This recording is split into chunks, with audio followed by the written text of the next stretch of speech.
Hello students, welcome back to Shrinkhla Academy. और इस series का ये हमारा दूसरा लेक्चर है जिसमें हम लोग पढ़ रहे हैं क्या, वास्तविक संख्या यानी रियल नंबर हम लोग पढ़ रहे हैं। ये हमारा मैथ चल रहा है क्लास 10th का और इसका ये दूसरा लेक्चर है। पहले लेक्चर में हमने कुछ बेसिक चीज़ें जान ली हैं, ठीक है ना। पहले लेक्चर हमने क्या किया, कुछ बेसिक चीज़ें जान ली हैं, इस पर आधारित जो भी सवाल हमारे लगाने थे वो चीज़ें हमने जान ली हैं। आज हम लोग क्या करेंगे, आज हम लोग करेंगे एक्सरसाइज 1.1। इसको आज हम लोग क्लियर करने वाले हैं पूरा। तो पहला सवाल बोर्ड पर लिख दिया गया है, इसको हम क्या करते हैं, सॉल्व करते हैं। देखो पहला सवाल क्या है, पहला सवाल है निम्नलिखित संख्याओं का एचसीएफ ज्ञात करने के लिए यूक्लिड विभाजन एल्गोरिथ्म का प्रयोग कीजिए। अब क्या होता है यूक्लिड विभाजन एल्गोरिथ्म, इसको बेसिक इंट्रोडक्शन में बताया जा चुका है। तो जो लोग पहला वीडियो नहीं देखे हैं जा करके पहले पहला वीडियो देख लीजिए, जिससे ये सारी बातें जो हम यहाँ करने वाले हैं वो समझ में आए। क्लियर है। चलिए पहला सवाल देखते हैं क्या है, सॉल्व करते हैं। एचसीएफ हम लोगों को ज्ञात करना है इन किस विधि से, यूक्लिड विभाजन एल्गोरिथ्म के विधि से हम लोगों को इसका एचसीएफ निकालना है। तो पहले देखते हैं हम लोग क्या करेंगे, लिखेंगे 225 इज़ ग्रेटर दैन 135, कुछ इस तरह से। फिर उसके बाद क्या करने वाले हम लोग, यहाँ लिखेंगे यूक्लिड विभाजन एल्गोरिथ्म से। तो क्या करना है, लिखेंगे 225 डिवाइड करेंगे 135 से, कितनी बार जाएगा, 1 बार है ना, 1 टाइम। तो हो जाएगा 135, यहाँ 0, यहाँ 9 बचेगा, ठीक। फिर क्या करेंगे, फिर ले आएंगे 135 को, अब की बार 135 में 90 से डिवाइड करेंगे। यही सिस्टम हमने बता दिया इसको पहले ही। 1 टाइम फिर बचेगा कितना, 45, ये बचेगा ना। वो 505 हो गया, यहाँ 3 है तो हो जाएगा 13 में से 9 गया 4, तो बचा गया 45। फिर ले आएंगे, अच्छा इसको यहाँ भी करते हुए चलेंगे साथ साथ में। कितना लिखा है, लिखना है 225 इक्वल कितना हुआ पहले 135 इंटू 1, एक ही बार गया है, प्लस क्या आर कितना बचा है 90। ये किस आधार पर लगा रहे हैं हम लोग, ए बराबर बी क्यू प्लस आर पर। तो ए हमारा दिया 25, ये बी है, ये क्यू है क्वोशेंट है, और ये हमारा आर है। तो चूंकि यहाँ पर आर क्या आया, 0 नहीं आया, तो अभी हम इस प्रोसेस को क्या रखेंगे, जारी रखेंगे। हमने बताया था 3 स्टेप करते हैं, पहले कुछ इस तरह से, और अगर आर 0 आ गया तो जो हमारा बी होगा वही हमारा क्या हो जाएगा, एचसीएफ हो जाएगा। और चूंकि यहाँ आर 0 नहीं आया तो हम क्या करेंगे, इस प्रोसेस को जारी रखेंगे जो कब तक, जब तक कि आर 0 ना आ जाए। उसके बाद क्या करेंगे, जो हमारा बी होगा वही एचसीएफ हो जाएगा। तो यहाँ देखो दूसरा स्टेप भी हमने कर लिया। यहाँ पर कितना आया है 135 इक्वल करके लिखेंगे 90 इंटू 1 प्लस कितना 45। यहाँ भी आर क्या 0 नहीं है। अब यही स्टेप आगे करना, देखो यहाँ लिखेंगे हम लोग अब 90, ठीक। कितनी बार जाएगा, 2 बार, ठीक है। कट जाएगा, पूरा आ जाएगा 0। अब यही चीज़ यहाँ ले आएंगे, लिखेंगे 90 इक्वल 45 इंटू 2 प्लस 0। चूँकि यहाँ क्या है और आ गया 0, तो यहाँ लिखेंगे चूँकि यहाँ R 0 प्राप्त हुआ, इसलिए क्या होगा, इसलिए क्या होगा हमारा, ये हो जाएगा 45, ये हमारा एचसीएफ हो जाएगा। इसलिए एचसीएफ ऑफ 225 कामा 135 बराबर क्या 45, यही हमारा हो जाएगा आंसर। जब R 0 मिल जाएगा तो जो हमारा B होगा ये हमारा क्या हो जाएगा, एचसीएफ हो जाएगा। ये रहा पहला क्वेश्चन, इसको मिटा रहे हैं। फिर दूसरा क्वेश्चन भी सॉल्व करते हैं।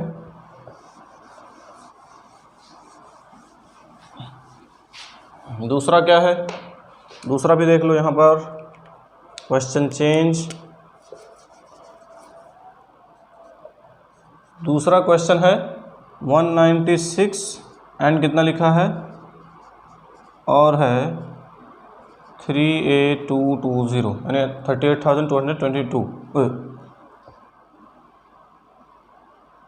38,220 इतना। अब इसको क्या करेंगे, इसको भी उसी विधि से सॉल्व करना, तो फिर लिखेंगे यहाँ पर लिखेंगे 38,220 ग्रेटर देन 196 क्या है 38,220 196 से बड़ा है। यही विधि सेम लगाएंगे हम लोग। फिर क्या लिखेंगे, जो लिख रहे थे यूक्लिड विभाजन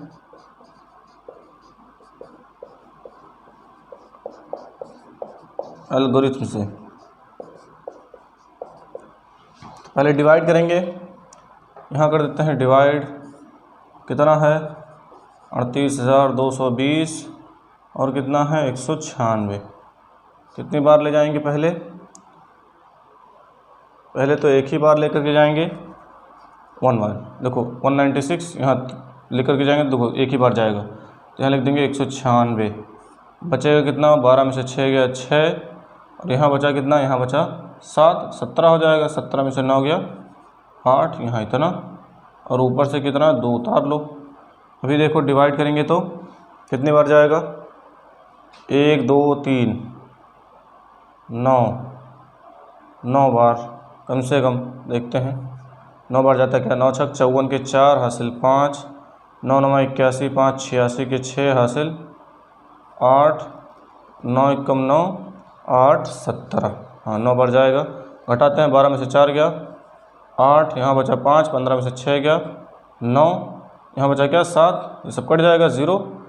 अभी हमारा क्या आया, अब हम लिखेंगे 0 उतार लेंगे। अब कितनी बार जाएगा, कितनी बार, 1 2 3 4 5 बार लेकर के जाएँ तो 1000 के करीब जाएगा। 5 6 30, 5 9 45, ठीक है 5 बार लेकर के जाएंगे। देखो 5 6 30 0, 5 9 45 3, 48 के 8 हासिल 4, 5 एकम 5 4 9, तो कट गया 0। तो ये एक ही स्टेप में कंप्लीट हो गया। तो यहाँ देखो, यहाँ क्या लिखेंगे, 38,220 बराबर 196 गुणे 195 प्लस 0। यहाँ देखो r कितना आया, r यहाँ आ गया 0। अब यहाँ लिखेंगे चूँकि यहाँ r क्या हुआ है 0 यानी 0 प्राप्त हुआ है, इसलिए क्या हो जाएगा, इसलिए हमारा जो 196 जगह एच सी एफ है, लिखेंगे एच सी एफ ऑफ 38,220 कामा 196 बराबर कितना हो जाएगा 196।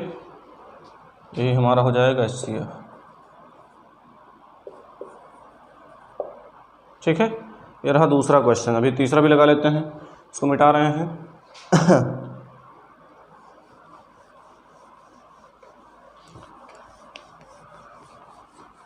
तीसरा क्वेश्चन भी इसी बेस पर। तीसरा क्वेश्चन है 867 और 225। ये एनसीईआरटी की बुक से सॉल्व किया जा रहा है। तो इसको भी सेम क्या लिखेंगे, लिखेंगे 867 और लिख लेंगे 255।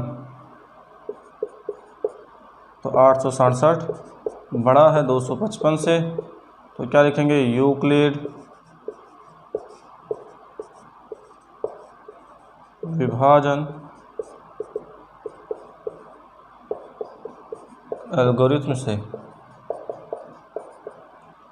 ठीक है, तो पहले क्या करेंगे, यहाँ लिखेंगे 255, डिवाइड करने का जो रूल है उसको फॉलो करते हैं, और यहाँ क्या लिख देंगे 867।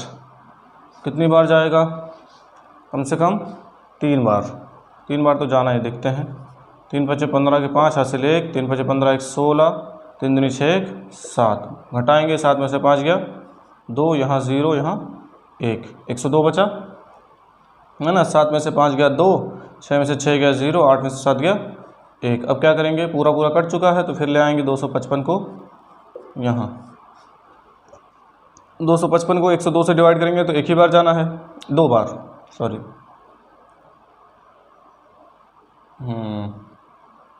2 बार जाएंगे तो हो जाएगा 2 दूनी 4, 2 0 0, 2 एकम 2, घटाएंगे 5 में से 4 गया 1, यहाँ 5 बचेगा 51, फिर ले आएंगे 102 को, यहाँ फिर डिवाइड करेंगे 102 से, तो कितनी बार जाएगा 2 बार, 2 एकम 2, 2 पंजे 10, कट के आ गया 0। तो यहाँ पर जो हमारा स्टेप है, अच्छा उसको पूरा स्टेप यहाँ लिखेंगे, इसे लिखना है हम लोग को साथ साथ लिखना चाहिए, तो लेकिन चलो ठीक है साथ साथ लिखना है पूरा। 867 बराबर हो जाएगा 255 गुणे 3 बार ले गए हैं तो 3 प्लस आर अभी कितना बचा है 102, चूँकि यहाँ आर क्या है 0 के बराबर नहीं है। अब क्या करेंगे, फिर लाएंगे किसको 255 को, 255 बराबर 102 गुणे कितनी बार 2 बार ले गए हैं, और आर कितना बचा है अभी 51, तो यहाँ भी आर 0 नहीं हुआ। फिर तीसरा स्टेप क्या हुआ है आगे भी, फिर हमने लाया 102 को और ये 51 गुणे हमने किया 2 प्लस क्या 0, अब यहाँ क्या आ गया आर इक्वल 0 आ गया। तो यहाँ लिखेंगे चूँकि यहाँ शेषफल आर कितना है 0 पाया गया, इसलिए क्या हो जाएगा, इसलिए HCF ऑफ 867 255 बराबर कितना आएगा 51 यानी 51। यही तो हमारा बी है और यही हमारा हो जाएगा आंसर। ये 3 क्वेश्चन थे, इसके तीनों के तीनों हमने सॉल्व कर लिया बड़ी आसानी से, कोई मुश्किल काम नहीं था। अब हमारा नेक्स्ट क्वेश्चन क्या है, दूसरा क्वेश्चन हम आप लोगों को अब क्या करेंगे दिखा दिया करेंगे, बुक कहाँ है, हम क्या करेंगे जो हमारा दूसरा क्वेश्चन होगा या तीसरा चौथा, अब इस पर बोर्ड पे नहीं लिखेंगे क्योंकि बोर्ड पे लिखने में टाइम जाएगा, तो हम क्या करेंगे उसको स्क्रीन पर आप लोगों की मोबाइल की स्क्रीन पर उसको दिखा दिया जाएगा, हाँ यही क्वेश्चन है और इसी को हमको क्या करना है सॉल्व करना है। तो देखो दूसरा सवाल क्या कह रहा है, दर्शाइए कि कोई भी धनात्मक विषम पूर्णांक 6q+1 या 6q+3 या 6q+5 के रूप का होता है, जहाँ q क्या है कोई पूर्णांक है। ये हमारा सवाल है, इसको हमको क्या करना है सॉल्व करना है। क्वेश्चन आप लोगों को स्क्रीन पर दिखा दिया जाएगा कौन सा क्वेश्चन है, दूसरा क्वेश्चन हम लोग लगाने जा रहे हैं। तो क्वेश्चन नंबर 2 डायरेक्ट हम लोग क्या करेंगे सॉल्व करेंगे।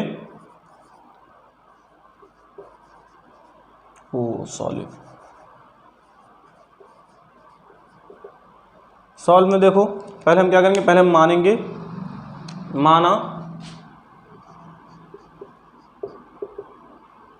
ए कोई धनात्मक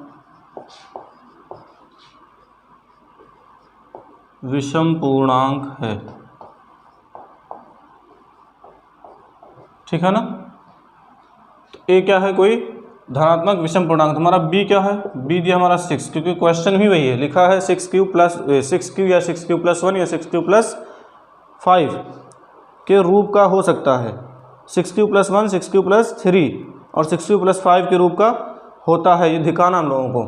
तो हम लोग क्या करेंगे, बी यहाँ कितना लेंगे 6 लेंगे। तो अगर हम लोग क्या करते हैं, इसको हम लोग समझते हैं, पहले यहाँ पर क्या ले लेते हैं ए, यही तो हमारा विषम धनात्मक विषम पूर्णांक है, और क्या ले लेंगे यहाँ पर ले लेंगे 6, तो यहाँ कुछ q आएगा, तो यहाँ जो भी है यहाँ कितना बचेगा r बच जाएगा, ठीक है ना।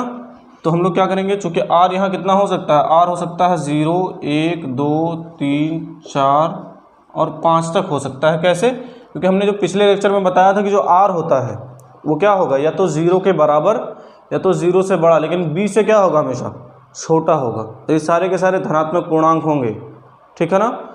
तो अब जो बात कर रही है यहाँ पर हम इसको समझते हुए चल रहे हैं पहले कैसे। तो यहाँ देखो पहले यूक्लिड विभाजन एल्गोरिथम से क्या होगा, यहाँ लिखेंगे यूक्लिड विभाजन एल्गोरिथम से क्या होगा, पहला क्या बनेगा हमारा, जब r 0 होगा तो पहला क्या बनेगा हमारा, बनेगा 6q, फिर 1 होगा तो 6q+1, 2 होगा तो 6q+2, इसी तरह से 6q+3, ये q है, हाँ 6q+, फिर बन जाएगा 4 6q+5, इतना बनेगा।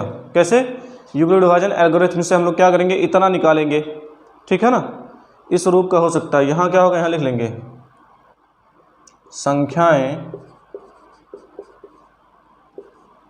संख्या सर्व करो ए किस किस रूप, 6 Q plus 1, 6 Q plus 2, 6 Q plus 3, 6 Q plus 4 और 6 क्यू प्लस 5 के रूप की हो सकती है या के रूप का हो सकता है। लेकिन चूंकि देखो हमको क्या चाहिए, धनात्मक विषम पूर्णांक चाहिए। क्या चाहिए, धनात्मक विषम पूर्णांक चाहिए। तो यहाँ लिखेंगे चूंकि ए एक धनात्मक विषम पूर्णांक है,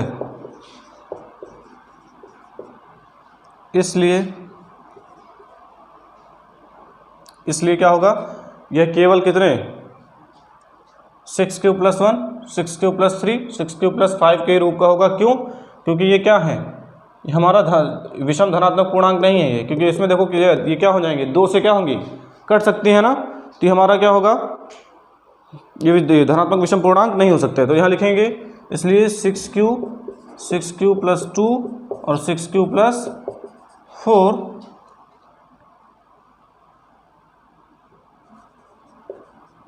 धनात्मक विषम पूर्णांक नहीं हो सकते। क्यों नहीं हो सकते, यहाँ समझ लेते हैं। तो 6 क्यू हम लेंगे तो इसको हम लोग क्या लिख सकते हैं, 2 इंटू 3 क्यू, और 6 क्यू प्लस 1 लेंगे तो इसको हम लिख सकते हैं, ये सॉरी 6 क्यू प्लस 2, क्योंकि 1 तो है, यहाँ पे 2 कॉमन कर लो तो बचेगा 3 क्यू प्लस 1, और 6 क्यू प्लस 4 ले लेते हैं, 6 क्यू प्लस 4। तो ये क्या हो जाएगा, यहाँ भी 2 कॉमन कर लो तो बचेगा क्या, 3 क्यू प्लस 2। तो ये सब क्या है, ये धनात्मक विषम पूर्णांक नहीं हो सकते हैं, ठीक है ना। देखो क्यों, क्योंकि उसमें देखो सम संख्या पाई जा रही है, वो सम संख्या से क्या हो सकता है, डिवाइड हो सकता है, तो धनात्मक विषम पूर्णांक नहीं होंगे। अतः अब हम लोग देखेंगे, अतः कोई धनात्मक विषम पूर्णांक 6 क्यू प्लस 1, 6 क्यू प्लस 3 और 6 क्यू प्लस 5 के रूप का हो सकता है या होगा, कर लो यहीं पर, ये हो जाएगा हमारा आंसर। यही हमको लगाने के लिए कह रहा था। ये दूसरा सवाल था, जल्दी से इसको नोट करो। अब हम लोग अपना तीसरा सवाल जान लेते हैं। तीसरा सवाल क्या है, तीसरा सवाल है कि किसी परेड में 6 से 16 सदस्यों वाली एक सेना यानी आर्मी की टुकड़ी को 32 सदस्यों वाले एक आर्मी बैंड के पीछे मार्च करना है। दोनों समूहों को समान संख्या वाले स्तंभों में मार्च करना है। उन स्तंभों की अधिकतम संख्या क्या है जिसमें वे मार्च कर सकते हैं। ये हमारा तीसरा क्वेश्चन है, आपको स्क्रीन पर भी दिख रहा होगा। तीसरा क्वेश्चन, इसको सॉल्व करते हैं। बड़ा ही आसान क्वेश्चन है, इसका सॉल्व यहाँ लिख लेते हैं, क्या होगा, या सॉल्यूशन लिख लें तो भी कोई बात नहीं, एक ही चीज़ है। तो यहाँ पर हम लोग लिखेंगे, जो मेन पॉइंट होगा लिखेंगे हम लोग, स्तंभों की अधिकतम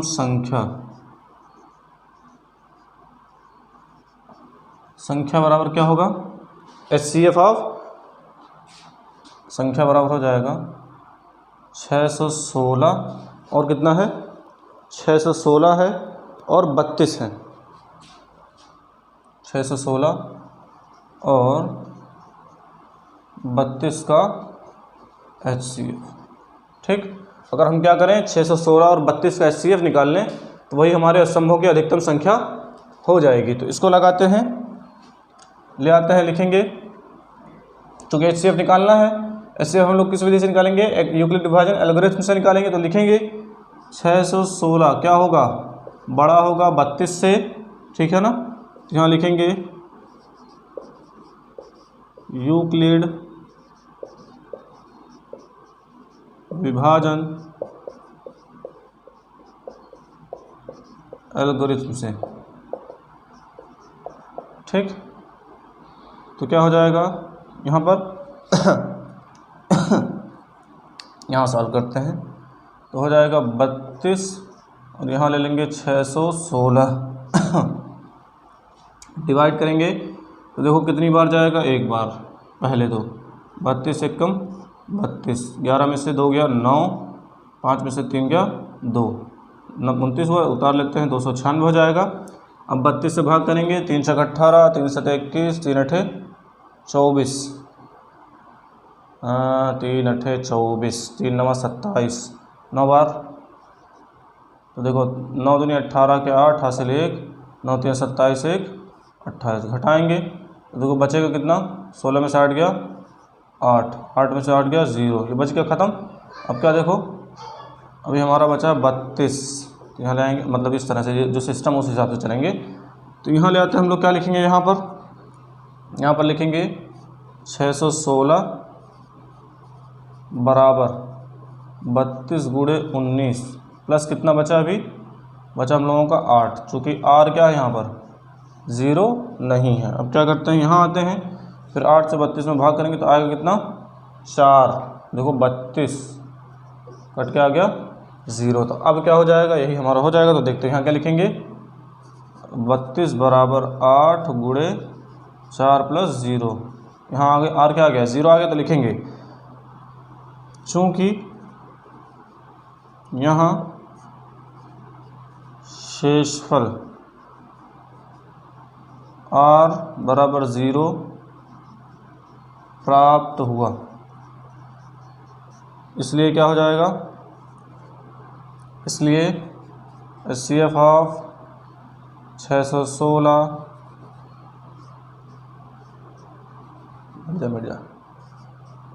कामा 32 बराबर कितना हो जाएगा 8, यानी स्तंभों की अधिकतम संख्या कितनी होगी 8 होगी। ये हमारा फाइनल आंसर होगा, यहाँ लिख देते हैं आंसर, ये हमारा फाइनल आंसर होगा, जल्दी नोट करो। चलो अगला सवाल क्या है, अगला सवाल हमारा है यूक्लिड विभाजन प्रमेय का प्रयोग करके दर्शाइए कि किसी धनात्मक पूर्णांक का वर्ग, किसी धनात्मक पूर्णांक का वर्ग किसी पूर्णांक m के लिए 3m या 3m + 1 के रूप का होता है। ये हम लोगों को सिद्ध करना है। ठीक, तो हम लोग क्या करते हैं, इसको सिद्ध करते हैं जल्दी से। क्वेश्चन नंबर हमारा है 4। क्या कह, हम लोग क्या करेंगे, हम लोग चौथा सवाल सॉल्व करने वाले हैं। चौथा क्या है, क्वेश्चन है यूक्लिड विभाजन प्रमेयिका का प्रयोग करके दर्शाइए कि किसी धनात्मक पूर्णांक का वर्ग किसी पूर्णांक m के लिए 3m या 3m + 1 के रूप का होता है। इसको हम लोग सॉल्व करते हैं। पहले क्या करेंगे, हम लोग मानेंगे, माना ये क्या है, एक धनात्मक पूर्णांक है, कोई धनात्मक पूर्णांक है, धनात्मक पूर्णांक है। तो क्या करेंगे, पहले लिखेंगे, जब b भी मान लो, b कितना होगा हमारा 3 होगा, क्योंकि जो क्वेश्चन दिया कह रहा है 3m या 3m + 1 के रूप का हो सकता है। तो यहाँ b कितना आएगा, b आएगा 3, यहाँ लिखेंगे 3, यहाँ लिखेंगे a, यहाँ डिवाइड करेंगे, यहाँ कुछ q आएगा, यहाँ क्या आएगा कुछ r आएगा।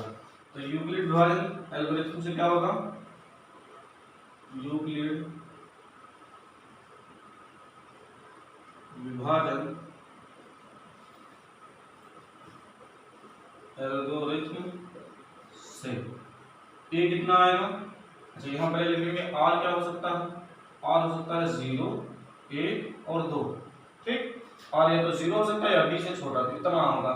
a क्या आ सकता है, a आ सकता है हमारा 3q, और क्या आ सकता है 3q + 1 और 3q + 2, है ना। a बराबर क्या होता है bq + r, ये तो होता है। तो यहाँ a बराबर होगा कितना 3q, bq करना तो b हमारा कितना 3 है, q हुआ, प्लस r करेंगे, r पहले 0 है तो 3q होगा, फिर r1 है तो 3q + 1, फिर r2 है तो 3q + 2।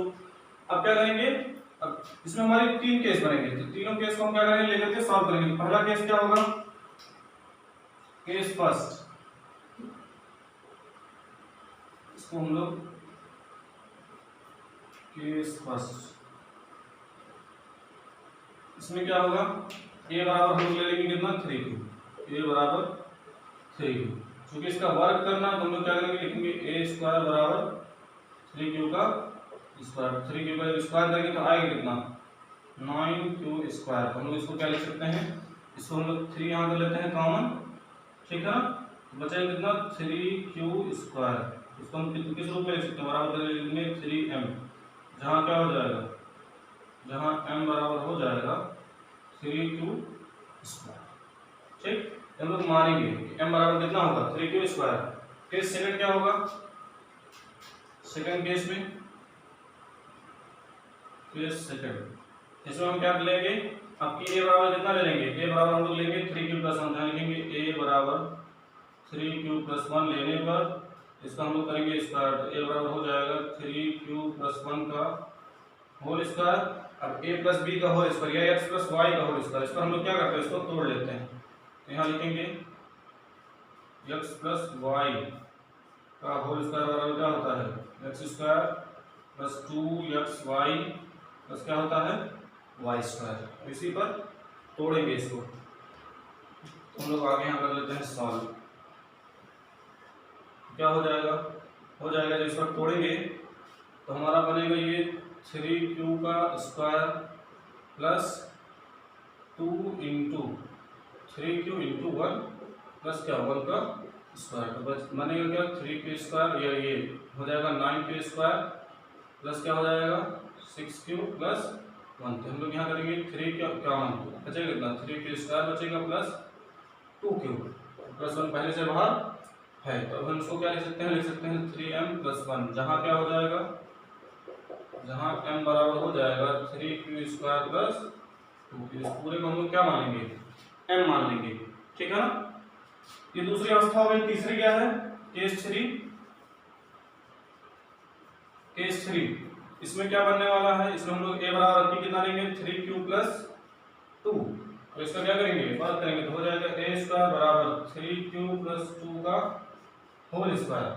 तो इसको क्या करेंगे x प्लस वाई के होल स्क्वायर पे तोड़ेंगे, क्या बनेगा, ये बराबर हो जाएगा 9q स्क्वायर प्लस, अच्छा पूरा हम शॉर्ट नहीं करेंगे जरा भी, लिखेंगे 3q स्क्वायर प्लस क्या हो जाएगा 2 इंटू 3q और इंटू क्या हो जाएगा 2 प्लस क्या हो जाएगा 2 का होल स्क्वायर, बनेगा क्या, बन जाएगा हमारा 9q स्क्वायर प्लस 2 क्या 6 दूनी 12q प्लस 4, तो इसको क्या लिख लेते हैं 9q स्क्वायर प्लस क्या हो जाएगा 12q, इसको लिख सकते हैं 3 प्लस 1, यहाँ से क्या करेंगे 3 कर लेंगे कॉमन, तो बचेगा क्या 3q स्क्वायर प्लस 4, यहाँ q भी है 4q और प्लस क्या बचेगा 1, और बाहर पहले से ही 1 है। इसको हम किस रूप में लिख लेंगे, इसको लिख लेंगे 3m प्लस 1 के रूप में, जहाँ क्या होगा, जहाँ m बराबर हो जाएगा 3q square plus 4q plus 1। पूरे को हम क्या मानेंगे, पूरे को मान लेंगे हम लोग m। तीसरी अवस्था में क्या है 3m प्लस 1, यहाँ हम लोग लिखेंगे, यहाँ थोड़ी सी जगह है, यहाँ लिख लेते हैं। पहली अवस्था में क्या हुआ, पहली अवस्था में 3m, दूसरी और तीसरी अवस्था में क्या मिला हम लोगों को, और तीसरी अवस्था में क्या मिला है 3m प्लस 1। तो अतः हम लोग क्या कह सकते हैं, हम कह सकते हैं कि कोई धनात्मक पूर्णांक a किस रूप का हो सकता है 3m या 3m प्लस 1 के रूप का हो सकता है। तो हम कह सकते हैं कोई धनात्मक पूर्णांक a 3m या 3m प्लस 1 के रूप का हो सकता है, और ये हमको करना था, ये हो जाएगा हमारा आंसर। ठीक, चलो जल्दी से नोट करो। अब हम लोग क्या करेंगे, पांचवा क्वेश्चन सॉल्व करने वाले हैं। पांचवा क्वेश्चन क्या है, पांचवा क्वेश्चन है यूक्लिड विभाजन प्रमेयिका का प्रयोग करके दर्शाइए कि किसी धनात्मक पूर्णांक का घन 9m प्लस 1 या 9m प्लस 8 के रूप का होगा। तो ये हमारा पांचवा क्वेश्चन है, इस एक्सरसाइज का बिल्कुल अंतिम क्वेश्चन है। तो हम लोग क्या करेंगे, जैसे हमने चौथा लगाया था सेम उसी तर्ज पर उसी तरह हम लोग क्या करेंगे, सॉल्व करेंगे। देखेंगे माना ए एक धनात्मक पूर्णांक है, धनात्मक पूर्णांक है, तो b बराबर कितना हो जाएगा, b बराबर हमारा हो जाएगा 3। तो हम लोग लिखेंगे 3 से क्या करेंगे, a में अगर डिवाइड करेंगे तो हमारे पास कुछ q आएगा, यहाँ क्या आएगा, r आएगा। r कितना हो सकता है, r हो सकता है 0 1 2, इतना ही हो सकता है क्योंकि b से ज़्यादा नहीं हो सकता है और 0 के बराबर या 0 से बड़ा हो सकता है, तो ये इतना हो जाएगा। तो क्या लिखेंगे, यहाँ पर लिखेंगे यूक्लिड विभाजन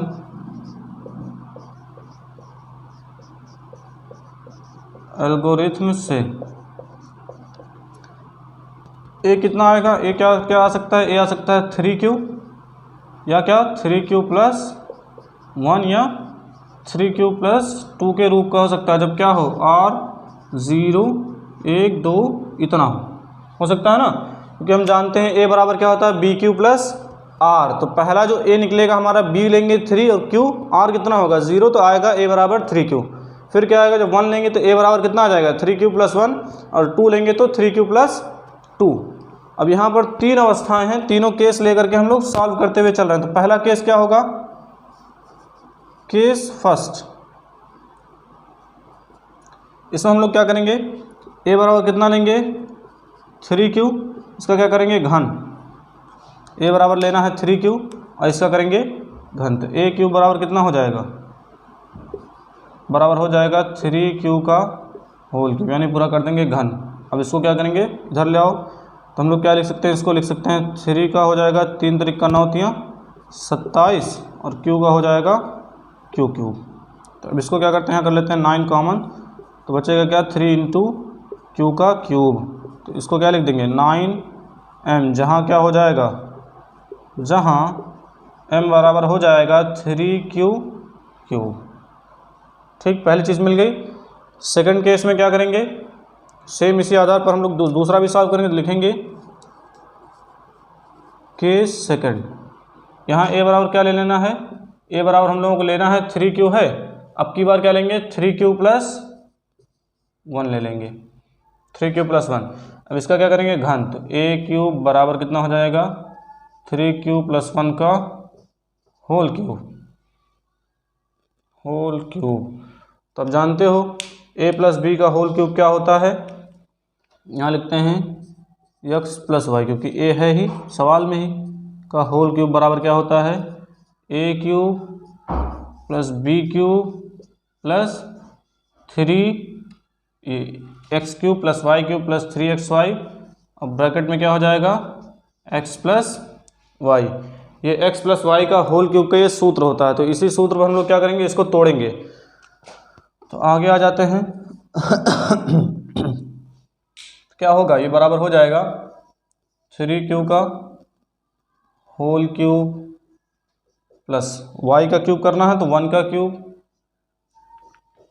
प्लस फिर क्या 3xy, तो लिखेंगे 3 इंटू एक्स कितना है 3q इंटू वाई कितना है 1, और ब्रैकेट में क्या करना है x प्लस वाई, तो 3q प्लस 1।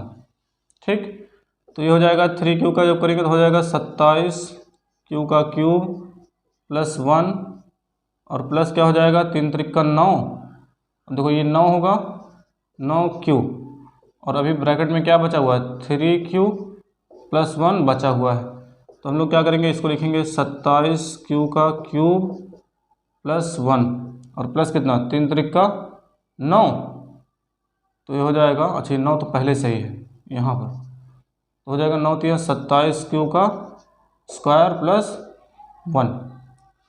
तो यहाँ से क्या करेंगे, इसको हम लोग क्या कर लेते हैं, इसको कर लेते हैं बाहर, यहाँ कर लेते हैं, तो हो जाएगा 27q का क्यूब प्लस 27q का स्क्वायर प्लस 1, और यहाँ क्या कर देते हैं इसको, यहाँ 1 पहले से ही है, इसको बाहर। अच्छा ये 9Q होगा, ये भी ध्यान रहे, देखो यहाँ अभी गड़बड़ हो जाता, ये 9Q, तो ये क्या हो जाएगा 9Q और प्लस क्या हो जाएगा 1। अब हम लोग इसमें से क्या करते हैं 3Q कर लेते हैं, ये 9Q कर लेते हैं कॉमन, तो 9 जब कॉमन करेंगे तो देखो बचेगा कितना, 9 27, 3Q का Q प्लस 9 27 Q का स्क्वायर प्लस Q, और यहाँ प्लस पहले से है, तो ये कितना हो जाएगा 9M प्लस हो जाएगा 1, जहाँ M बराबर हो जाएगा 3Q का cube plus 3Q square plus Q, इतना बराबर हो जाएगा। इस पूरे को हम लोग क्या मान लेंगे, M मान लेंगे। ये दूसरी अवस्था। केस 3 में क्या होगा, इधर से दे रहे हैं मिटाओ, तीसरा केस हम लोग इधर सॉल्व कर दे रहे हैं।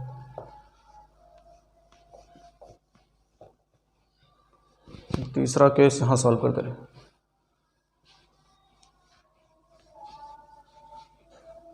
तो देखो क्या होने वाला है तीसरे केस में, केस 3, इसमें हम लोग a बराबर कितना लेना है, यहाँ लिए थे 3Q प्लस 1, तो यहाँ कितना ले लेंगे 3Q प्लस ले लेंगे 2, तो इसका क्या करेंगे घन करना है, तो लिखेंगे a क्यूब बराबर 3Q प्लस 2 का whole cube, a plus b का क्यूब का सूत्र अभी हमने यहाँ नीचे लिखा था, तो उसी सूत्र पर हम लोग क्या करेंगे तोड़ेंगे, तो बराबर लिखेंगे 3Q का क्यूब प्लस 1 का क्यूब, 1 नहीं 2 है, तो करेंगे 2 का क्यूब प्लस 2 गुणे a होता है 3Q, और फिर क्या इसको लाएंगे 2 का यहाँ गुणा, a cube plus cube b cube plus 3ab होता है 3a इंटू बी, और क्या हो जाएगा ब्रैकेट में हो जाएगा x प्लस वाई, x कितना है 3Q है प्लस y कितना है 2 है, ये होगा a प्लस बी का होल क्यूब का सूत्र, a cube plus b cube plus 3ab 3a और b, फिर प्लस ब्रैकेट में क्या हो जाएगा a प्लस बी। अब क्या करेंगे इसको करेंगे सॉल्व, तोड़ेंगे इसको और तोड़ेंगे तो कितना, देखो 3 का हम लोगों को क्यूब करवाना था, 3 3 9 27Q का क्यूब प्लस उसके बाद क्या 2 दूनी 4 दूनी 8, यहाँ क्या हो जाएगा 3 3 9 दूनी 18Q, और ब्रैकेट में कितना है 3Q प्लस, अब क्या हो जाएगा 27Q क्यूब प्लस 8 को हम लोग कर देते हैं बाहर इधर, तो देखो 18 का पहले गुणा करो, 18 तियाँ 54, तो हो जाएगा 54Q स्क्वायर प्लस 18 दूनी 36Q, और प्लस क्या बचा हमारा 8 बचा है। अब यहाँ से हम लोग क्या करेंगे 9 कर लेंगे कॉमन, तो हो जाएगा 9 कॉमन, तो देखो 9 तियाँ 27, 3Q का क्यूब प्लस 9 छक 54, ये Q स्क्वायर होगा, तो हो जाएगा Q स्क्वायर प्लस 9 चौक 36 प्लस कितना बचा है 8 बचा है, तो ये किस रूप में लिख सकते हैं हम लोग, इसको लिख सकते हैं 9M प्लस 8, यहाँ लिखेंगे जहाँ क्या हो जाएगा M बराबर हो जाएगा 3Q का cube plus 6Q square plus 4Q, ठीक है। इस पूरे को क्या मान लेंगे हम लोग, मान लेंगे M, और यही हम लोगों को सिद्ध करना था कि कोई संख्या, कोई धनात्मक पूर्णांक a या कोई धनात्मक पूर्णांक हो, उसका घन क्या हो सकता है, या तो क्या 9M या 9M प्लस 1 या 9M प्लस 8 के रूप का हो सकता है। तो हम लोग लिखेंगे पहली अवस्था में क्या होगा, पहली अवस्था में 9M, दूसरी अवस्था में क्या हुआ, दूसरी अवस्था में 9M प्लस 1, और तीसरी अवस्था में क्या हुआ केस 3 में, तीसरी अवस्था में 9M प्लस 8। तो अतः हम लोग कह सकते हैं क्या, यहाँ लिख देते हैं अतः कोई धनात्मक पूर्णांक, धनात्मक पूर्णांक है ना, का घन, किसी धनात्मक, यहाँ किसी कर देते हैं, किसी धनात्मक पूर्णांक का घन किसी धनात्मक पूर्णांक का घन पूर्णांक m के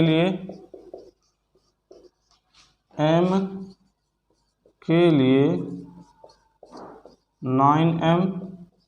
नाइन एम प्लस 1 और क्या 9m प्लस 8 के रूप का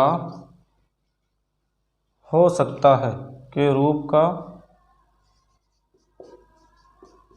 हो सकता है। और यही हम लोगों को क्या करना था, ये हम लोगों को प्रूव करना था। ये हो जाएगा हमारा आंसर। ठीक है, जल्दी से इसको नोट करो।